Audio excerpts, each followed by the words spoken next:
Hi friends, വല്ലതാണ് ഇന്ന് നമ്മുടെ Electra Electra 2012-13 വണ്ടിയാണിത്. റിന്യൂവലായ വണ്ടിയാണ്. അപ്പോൾ റിന്യൂവലിന് വേണ്ടിയിട്ടാണ് വർക്ക് എടുത്ത്. അപ്പോൾ റിന്യൂവലിന് പല രീതിയിൽ വർക്ക് എടുക്കുന്ന ആളുകളുണ്ട്. അപ്പോൾ റിന്യൂവലിനായിട്ട് താൽക്കാലികമായിട്ടൊക്കെ പെയിൻറ് ചെയ്ത്, അതായത് അവിടെ ഇവിടെ ചെറിയ ടച്ചപ്പ് ചെയ്ത് റിന്യൂവൽ എടുക്കുന്ന ആളുകളുണ്ട്. പിന്നെ വണ്ടി പുതിയ എടുക്കുന്നതിന് പകരം ഏറ്റവും നല്ലത് പഴയ വണ്ടിയാണെന്നുള്ള ആ ഒരു രീതിയിൽ ഇമോഷണൽ അറ്റാച്ച്മെൻറ്റിൻ്റെ പേരിൽ ഫുള്ള് റീസ്റ്റോർ ചെയ്യുന്ന ആളുകളുണ്ട്. അതിൽപ്പെട്ടൊരു വണ്ടിയാണിത്. ഇത് ഇലക്ട്രയാണ്. ഇലക്ട്രക്ക് മഡ്ഗാർഡ്, ഇലക്ട്ര വണ്ടി ഏകദേശം ഒരു ധാരണ ഉണ്ടാവും ഇലക്ട്ര എങ്ങനെയാണ് ഉണ്ടാവുക എന്നുള്ളത്. പുറകിലെ മഡ്ഗാർഡ് ക്രോം പ്ലേറ്റ് റൗണ്ട് മഡ്ഗാർഡാണ് ഉണ്ടാവുക. പഴയകാലത്തെ ഇലക്ട്ര എങ്ങനെയായിരുന്നു ഉണ്ടായത്, ആ ഇലക്ട്ര തന്നെയാണ് യൂസ് ചെയ്ത് സ്റ്റാൻഡേർഡ് 2016 വരെ ഫോളോ ചെയ്തുകൊണ്ടിരുന്നത്. അപ്പം നമ്മൾ ഇത് കംപ്ലീറ്റ് സ്റ്റാൻഡേർഡിലേക്ക് കൺവേർട്ട് ചെയ്തു. അപ്പോൾ സ്റ്റാൻഡേർഡ് കൺവേർട്ട് ചെയ്യാന്ന് പറഞ്ഞാൽ സ്റ്റാൻഡേർഡ് ക്രാങ്ക് വെയിറ്റ് കൂട്ടി ചെയ്യാന്നുള്ളതല്ല. ഇലക്ട്രക്ക് വരുന്ന ക്രാങ്ക് വെയിറ്റ് പക്ക ക്ലാസിക്കിൻ്റെ എഞ്ചിനും ക്ലാസിക്കിൻ്റെ ആ ഒരു പെർഫോമൻസ് തന്നെയാണ് ഇലക്ട്രക്ക് കിട്ടുക. പക്ഷേ ഇലക്ട്ര ആകുമ്പോൾ സീറ്റ് കംഫേർട്ട് കുറച്ചൊരു കൂടുതലായും, കാരണം ഒരു സിംഗിൾ ഇതേമാതിരി സീറ്റാണ് ഇലക്ട്രക്ക് വരുന്നതുകൊണ്ട് തന്നെ കുറച്ച് റൈഡിങ് കംഫേർട്ട് കുറച്ച് കൂടുതലാണ് ഇലക്ട്രക്ക് ഉണ്ടാവല്. അതുകൊണ്ട് തന്നെ ഇലക്ട്ര ഉപയോഗിക്കുന്ന ആളുകൾ കൂടുതലായിട്ട് നല്ലൊരു അഭിപ്രായമാണ് ഞാൻ പറഞ്ഞു കേട്ടിടത്തോളം ഉണ്ടായിട്ടുള്ളത്. നല്ല അഭിപ്രായം, വണ്ടി ഉപയോഗിക്കാറില്ല. വേറെ എംപ്ലോയീസ് ആണ് കൂടുതലായിട്ടും ഇലക്ട്ര ഉപയോഗിക്കുന്നതായിട്ട് കണ്ടിട്ടുള്ളത് എൻ്റെ ഒരു എക്സ്പീരിയൻസിൽ. അപ്പം അങ്ങനെയുള്ള ഒരു വണ്ടിയാണത്. അപ്പോൾ പുള്ളിക്കാരന് കസ്റ്റമറിന് ഇത് ഒന്ന് സ്റ്റാൻഡേർഡിലേക്ക് കൺവേർട്ട് ചെയ്യുന്ന സ്റ്റാൻഡേർഡിൽ കൺവേർട്ട് ചെയ്തു. അല്ല ഏതൊക്കെയാണ് മാറ്റിയിട്ടുള്ള എത്ര ചെലവ് വന്നതെന്നുള്ളത് ഞാൻ പറഞ്ഞുതരാം. ഇതിപ്പോൾ കംപ്ലീറ്റ്ലി ഫ്രണ്ട് കംപ്ലീറ്റ് വന്ന്, അതായത് ഈ ഫോർക്ക് ലെഗ് അസംബ്ലി BS4 സ്റ്റാൻഡേർഡിന് വന്ന ലെഗ് അസംബ്ലി വെച്ച് BS4 ABS ടൈപ്പിന് വരുന്ന സ്റ്റാൻഡേർഡ് വരുന്ന ആ ഒരു ഡിസ്ക് ടൈപ്പിന് വരുന്ന ആ ഒരു ലെഗ് അസംബ്ലിയാണ്. അതേമാതിരി കവർ ട്യൂബ് വേറെ ചെയ്തു, മഡ്ഗാർഡ് ചെയ്തു, മഡ്ഗാർഡിൻ്റെ സ്റ്റേ ചെയ്തു. അതേമാതിരി ആക്സിൽ സെറ്റ് കംപ്ലീറ്റ് മാറ്റി. അതാണ് ഫ്രണ്ടിൽ വന്ന മാറ്റം കേട്ടോ. അപ്പോൾ ഇത് അതേമാതിരി പുറകിൽ വന്ന മാറ്റം. BS4 സ്റ്റാൻഡേർഡിൻ്റെ മഡ്ഗാർഡ് ഇട്ടു. BS3ൻ്റെ കുറച്ചുകൂടി ഷോർട്ട് ആയിട്ടുണ്ടോ കഴിഞ്ഞ വീഡിയോയിൽ പറഞ്ഞിട്ടുണ്ട്. BS4 സ്റ്റാൻഡേർഡിന് മഡ്ഗാർഡ് ഇട്ടു. കാരണം BS3 മിക്കവാറും പഴയ മോഡൽ വണ്ടി സി എഞ്ചിനാണ് കുറച്ചുകൂടി ഒന്ന് സൂട്ടായിട്ട് വരിക. ഇത് UC ആകുമ്പോൾ ഇപ്പോൾ BS4ൻ്റെ കുറച്ചുകൂടി ഭംഗിയായിട്ടുണ്ടാവുക. അപ്പം BS4ൻ്റെ മഡ്ഗാർഡ് ഉപയോഗിച്ചു. മഡ്ഗാർഡ് സ്റ്റൈ, സാരി ഗാർഡ്, ബാക്കിലുള്ള പിന്നെ ഇതിന് നെറ്റ് ഇട്ടിട്ടില്ല. അതേമാതിരി സൈലൻസറിന് ഗാർഡ് വെച്ചിട്ടില്ല. പിന്നെ ഡാമ്പർ റബ്ബർ ഇട്ടിട്ടില്ല. ഡാമ്പർ പാഡ് 2-3 ഇടാണ്ട് കിട്ടിയിട്ടില്ല. അത് ഇട്ടിട്ട് ഇടാൻ ബാക്കിയുള്ള താഴെ ഇട്ടിട്ടുണ്ട്. അപ്പോൾ ബാക്കിൽ നമ്പർ പ്ലേറ്റ് സ്റ്റാൻഡേർഡ് ആക്കി, ടെയിൽ ലൈറ്റ് സ്റ്റാൻഡേർഡ് ചെയ്തു. സൈലൻസറിൻ്റെ ബെൻഡിന് ചെറിയ വിഷയം ഉണ്ടായിരുന്നു. സൈലൻസറിൻ്റെ ബെൻഡിൻ്റെ ഫിൽറ്റർ പിന്നെ വെൽഡിങ് വിട്ടിട്ട് നല്ലൊരു സൗണ്ട് ഉണ്ടായിരുന്നു. കസ്റ്റമർ വിചാരിച്ച എഞ്ചിനൊന്നും സൗണ്ട് എന്നാണ്, സൈലൻസറിനുള്ള സൗണ്ടാണ് വരുന്നത്. അപ്പോൾ സൈലൻസറിൻ്റെ ബെൻഡ് ഒരു സെക്കൻഡ് ആണ് വെച്ച്, പുതിയതല്ല കേട്ടോ. സെക്കൻഡ് വെച്ചു. അതിൻ്റെ മുകളിൽ നമ്മളൊരു ഹീറ്റ് ഗാർഡ് വെച്ചു. SS ആണ് വരുന്നത്, സ്റ്റെയിൻലെസ് സ്റ്റീലാണ് വരുന്നത്. അപ്പോൾ ഇതിൻ്റെ ബെനിഫിറ്റ് എന്നാൽ കാല് ചൂടാവില്ല കേട്ടോ, പെട്ടെന്ന് പൊള്ളില്ല. ചൂടാവും എന്തായാലും, ചൂട് എന്തായാലും പാസ് ചെയ്യും കുറച്ച് ടൈം എടുക്കും. മാത്രമല്ല തുരുമ്പും പിടിക്കില്ല, ഇവിടെയുള്ള തുരുമ്പിൻ്റെ വൃത്തിയോടും കാണില്ല. പിന്നെ സൈലൻസർ മാറ്റിയിട്ട് സൈലൻസറിൻ്റെ ഗാർഡ് ഫിറ്റ് ചെയ്യാനുണ്ട്. അപ്പം ഇതാണ് നമ്മൾ. പിന്നെ സീറ്റ് പുതിയ സീറ്റാണ് വെച്ചേക്കുന്നത്. പുതിയ സീറ്റ് വെച്ച് ലോക്ക് സെറ്റ് മാറ്റി. പിന്നെ അതുമാതിരി ബ്രേക്ക് ഷൂ, വീൽലെസ് ബോക്സ് സെറ്റ്, ഫ്രണ്ടും റിയറും വീൽലെസ് box set, brake shoe, bearings, അതേമാതിരി അത്യാവശ്യം റണ്ണിങ് സർവീസ് പാർട്സുകൾ കംപ്ലീറ്റ് റീപ്ലേസ് ചെയ്താണ്. ഇത് ടോട്ടൽ എനിക്ക് തോന്നുന്നു ഒരു 75,000, ആ ഒരു 75,000 ആണ് ഇതിന് മൊത്തം വന്ന കോസ്റ്റ് കേട്ടോ. 75,000 രൂപയാണ് കോസ്റ്റ്. ചില ചിന്തിക്ക് ഇത്രയും ചിലവ് തന്നെ വേണമെന്നുള്ളത്.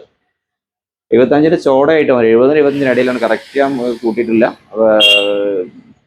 കൂട്ടി വെച്ചിട്ടില്ല എത്രയാന്നുള്ളത്. എന്നാലും 72-73 റേഞ്ച് ആയിട്ടുണ്ടാവും തോന്നുന്നു എനിക്ക്.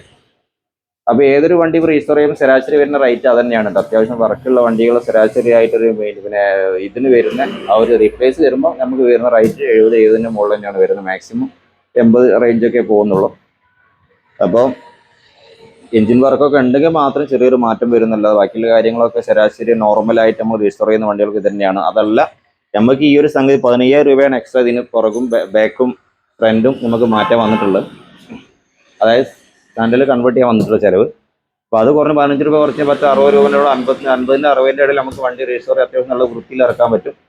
വലിയ വർക്കൊന്നും ഇല്ല. ഒരു 50 ചോട 40 മുകളിൽ നമുക്ക് ചെയ്യാൻ പറ്റും കേട്ടോ. വലിയ ഓവറായിട്ട് വർക്കൊന്നുമില്ല. ഞങ്ങൾ വണ്ടി പക്ക സ്റ്റോക്ക് കണ്ടീഷനാണ്. വേറെ റീപ്ലേസും കാര്യങ്ങളൊന്നുമില്ല. ഉള്ളത് അയച്ചിട്ട് ബഫ് ചെയ്ത് പ്ലേറ്റ് ചെയ്ത്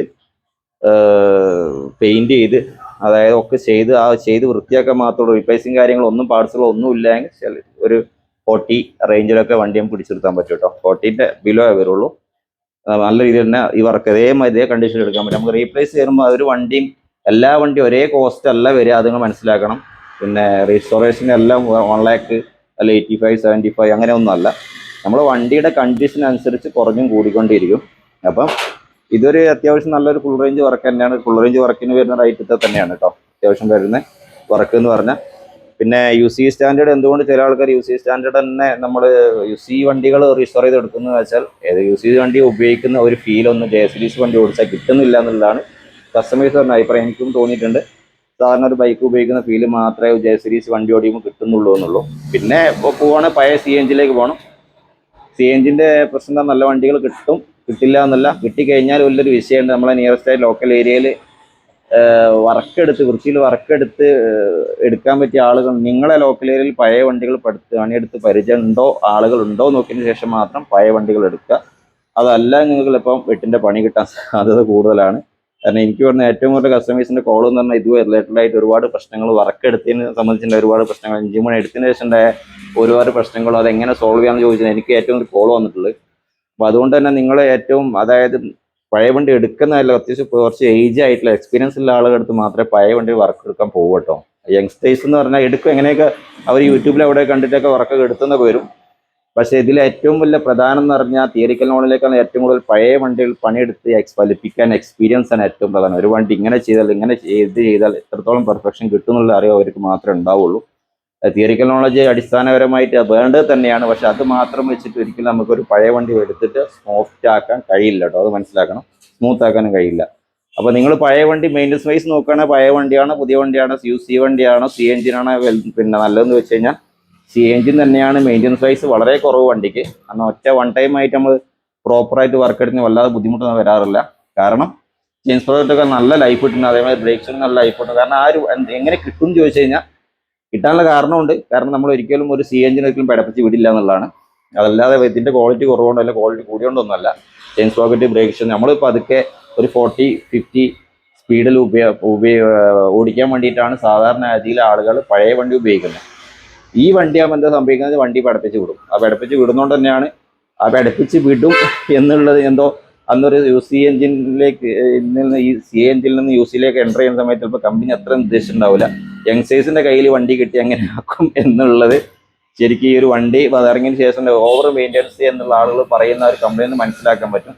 കാരണം ടെക്നിക്കലി അതിൻ്റെ ബോഡിയും ബ്രേക്കും കാര്യങ്ങളൊക്കെ പഴയ വണ്ടിയിൽ നിന്ന് ഏകദേശം അതേ ഇതിൽ തന്നെയാണ് ഈ വണ്ടിക്കും UC എഞ്ചിൻ വന്നിട്ടുള്ളത്. പക്ഷേ പഴയ വണ്ടിക്ക് പിന്നെ എന്തുകൊണ്ട് മെയിൻ്റനൻസ് കുറയുന്നത് നമ്മൾ ഉപയോഗം തന്നെയാണ്.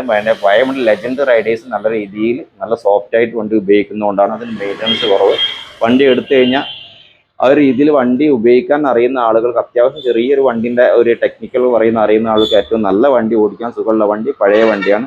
അതേമാതിരി അതിനോട് കടപിടിക്കുന്ന വണ്ടി തന്നെയാണ് UC വണ്ടി. ഈ വണ്ടിയെ ഒരു ട്രഡീഷണൽ എഞ്ചിനായിട്ട് പരമ്പരാഗതമായ എഞ്ചിൻ എന്നുള്ളതിന് വിട്ട് JCDC വരുമ്പോൾ ഉണ്ടാകുന്ന ആ ഒരു വൈബ്രേഷൻ റിഡ്യൂസ് ചെയ്തിട്ട് പിന്നെ നമ്മളെ യങ്സ്റ്റേഴ്സിന് വേണ്ടി ഇറക്കിയ വണ്ടിയിൽ നിന്ന് വ്യത്യസ്തമായിട്ട് ഒരു ബുള്ളറ്റ് ഓടിക്കുന്ന ആളുകൾക്ക് എന്തുകൊണ്ടും ആപ്റ്റ് ആയിട്ടുള്ള വണ്ടി എന്ന് പറഞ്ഞ CI എഞ്ചിൻ അല്ല UC എഞ്ചിനാണ്. അതുകൊണ്ടാണ് ഇപ്പോൾ UC എഞ്ചിൻ എല്ലാ ആളുകൾ കയ്യിൽ വെച്ച് നടക്കുന്ന ആളുകൾ എന്തുകൊണ്ടും റീസ്റ്റോർ ചെയ്ത് കൊണ്ടെടുക്കാനുള്ള കാരണം. മാത്രമല്ല ഞാൻ പല വീഡിയോയിലും പറഞ്ഞിട്ടുണ്ട്, ഈ പഴയ വണ്ടീൻ്റെ വർക്ക് എടുക്കാൻ അറിയുന്ന ആളുകൾ ഇപ്പോൾ എല്ലായിടത്തും ഉണ്ടെന്നുള്ളതാണ്. പഴയ വണ്ടിയല്ല UC എഞ്ചിൻ്റെ വണ്ടി ഏതൊരു സാധാരണ വർക്ക്ഷോപ്പ് കയറ്റി കഴിഞ്ഞാൽ കുടുങ്ങി കഴിഞ്ഞാൽ വണ്ടി സ്റ്റാർട്ടാക്കി കൊണ്ടുപോകാൻ പറ്റും. പുതിയ ടെക്നോളജിയിലെ വണ്ടികൾ വെച്ച് അവിടെ കുടുങ്ങി കഴിഞ്ഞാൽ ഒരു പഠിച്ചു വരുന്നുള്ളൂ. എല്ലാ ലോക്കൽ മെക്കാനിക്സ് പറഞ്ഞാൽ ആഫ്റ്റർ സർവീസ് സെൻ്ററിൽ അല്ലാത്ത പുറത്തുള്ള മെക്കാനിക്സിനെ ലോക്കൽ മെക്കാനിക്സിനെ ഉദ്ദേശിച്ചു കേട്ടോ. അപ്പോൾ ട്രെയിനിങ് അല്ലാതെ സാധാരണ ഞാനും local mechanical local service centre നടത്തുന്ന ആളാണ്. അപ്പം ആ ഒരു ആളുകൾക്ക് ട്രെയിനിങ് കിട്ടാത്ത വർക്ക്ഷോപ്പിലേക്ക് പോകുന്ന സമയത്ത് പുതിയ വണ്ടി ചെറിയ ബുദ്ധിമുട്ടാണ്. ഈവൻ ഒരു ഹെഡ്ലൈറ്റിന് പോലും പ്രശ്നമാണ്.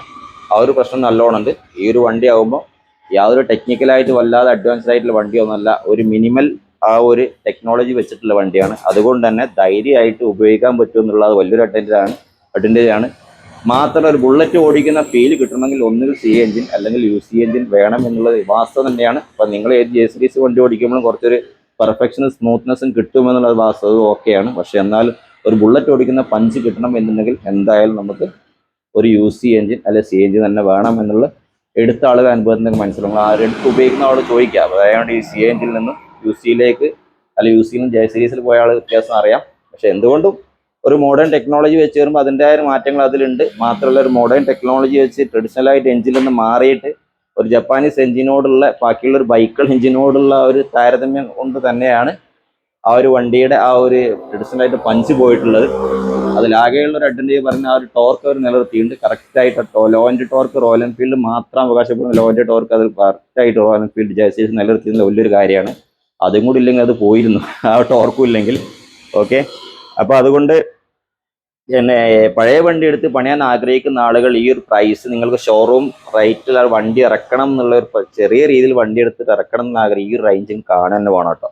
അപ്പൊ എന്തായാലും 10 രൂപ 20 റുപ്യക്ക് എടുക്കാം, 30 രൂപ എടുക്കാം, എടുക്കുക വണ്ടി ആവും. പക്ഷെ വണ്ടി ഒരു വണ്ടി ആവില്ല, ഒരു ഷോറൂം കണ്ടീഷൻ വണ്ടി എന്നുള്ളത് കൊണ്ടെടുക്കാൻ പറ്റില്ല. ഒരു പെയിന്റ് അടിച്ച് അത്യാവശ്യം വൃത്തി കുളിപ്പിച്ച് കൊണ്ടെടുക്കാന്നല്ലാതെ ആ ഒരു നീറ്റിലേക്ക് ആവണം എന്നുണ്ടെങ്കിൽ ഈ ഒരു റേഞ്ച് ഒരു മിനിമം ഒരു 50 രൂപ എങ്കിലും നിങ്ങൾ കണ്ടുവച്ചതിന് ശേഷം മാത്രം നിങ്ങളെ വണ്ടിയിൽ വല്ല റീപ്ലേസ് 50 രൂപയെങ്കിലും മിനിമം കണ്ടുവച്ചതിന് ശേഷം മാത്രം നിങ്ങൾ വണ്ടിയുടെ റിസർവേഷനൊക്കെ ഇറങ്ങാം കേട്ടോ. മിനിമം ഒരു 50 ഞാൻ പറഞ്ഞില്ല 40. നിങ്ങൾ വണ്ടിയുടെ കണ്ടീഷൻ 40 മുതൽ 50, 60, 70, 85 വരെ പോകുന്നുണ്ട്. എഞ്ചിൻ വർക്ക് കൊണ്ട് 85 രൂപ വരെ വരും ആ റേഞ്ചിലേക്ക്. അതാണ് മാക്സിമം വരുന്ന റേറ്റ് എന്ന് പറഞ്ഞാൽ. അപ്പോൾ മിക്കവാറും മഡ്ഗാർഡ് മെറ്റൽ പീസ് ആയതുകൊണ്ട് ഒരുവിധം പഴയ വണ്ടികളൊക്കെ തുരുമ്പിടിച്ചൊക്കെ പോയിട്ടുണ്ടാവും. ടൂൾ ബോക്സ് മഡ്ഗാർഡ് തുരുമ്പിടിച്ചൊക്കെ പോയിട്ടുണ്ടാവും. പരമാവധിയൊക്കെ നമ്മൾ വെൽഡ് ചെയ്ത് ജോയിന്റ് ചെയ്ത് എടുത്ത് വൃത്തിയാക്കാം എന്നുള്ള ഓക്കെയാണ്. എന്നാൽ പരമാവധി തുരുമ്പ് പിടിച്ച കാര്യങ്ങൾ തുരുമ്പ് കംപ്ലീറ്റ് കളയാതെ പെയിന്റ് ചെയ്ത് ഉപയോഗിക്കാതൊക്കെ. എന്തായാലും നമ്മൾ ഇത്രയും പൈസ കൊണ്ട് കഴിക്കുന്ന സമയത്ത് ഒരു 5-6 മാസം തുരുമ്പ് പൊങ്ങി അല്ല ഭയങ്കര പെയിന്റ് പൊള്ളച്ച് അല്ലെങ്കിൽ പെയിന്റ് മങ്ങിയത് പോയി കഴിഞ്ഞാൽ നമ്മൾ ആ എടുത്ത പൈസ കംപ്ലീറ്റ് ലോസ് ആവും. 75-80 മുടക്കി എന്ന് പറയാമെന്നുള്ള പൈസ കംപ്ലീറ്റ് പോകും. അതുകൊണ്ട് ചെയ്യുന്ന സമയത്ത് പെർഫെക്ഷൻ ആയിട്ട് ചെയ്യാൻ ശ്രമിക്കുക. പെർഫെക്ഷൻ ചെയ്താൽ പുതിയ വണ്ടി ഷോറൂമിൽ എങ്ങനെയാണ് നടക്കുന്നത് അതിനേക്കാളും ഒരു പടി മുകളിൽ നിങ്ങൾ വണ്ടി ഇറക്കാൻ പറ്റുമെന്ന് മാത്രമല്ല അതിനേക്കാളും ക്വാളിറ്റിയിൽ വണ്ടി കൊണ്ടെടുക്കാനും പറ്റുന്നതാണ് വാസ്തവം. ഓക്കെ, അടുത്തൊരു വീഡിയോ കൂടെ കാണാം. Thanks for watching.